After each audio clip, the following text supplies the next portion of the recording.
భజ గోవిందం గోవిందం భజ మూఢమతే సంప్రాప్తే సన్నిహితే కాలే నహి నహి రక్షతి డుక్రుంకరణే.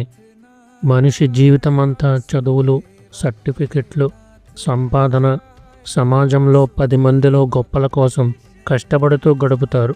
చాలామంది విద్యను సంపాదించి పండితులుగా మారాలని కోరుకుంటారు. ఎవరు చేస్తున్న పనుల్లో వారు ఎక్స్పర్ట్లు అవుదామని అనుకుంటారు.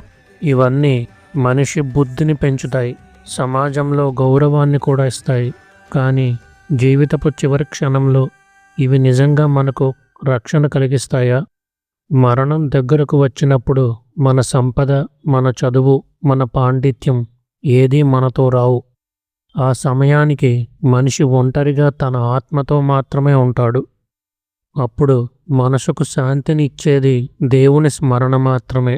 అందుకే ఈ శ్లోకం గోవిందుడిని స్మరించు అని చెబుతుంది. ఇక్కడ గోవిందుడు అంటే కేవలం ఒక దేవుని పేరు మాత్రమే కాదు, అది పరమ సత్యం, దైవ చైతన్యం అనే అర్థాన్ని కూడా సూచిస్తుంది. జీవితంలో జ్ఞానం, విద్య, సంపద అవసరమే అయినా అవి ఆధ్యాత్మిక జ్ఞానం లేకపోతే సంపూర్ణం కావు. అందుకే ఈ శ్లోకం మనకు జీవితంలో భౌతిక విషయాల కంటే దైవస్మరణ, ఆత్మజ్ఞానం గొప్పవి అని చెబుతుంది.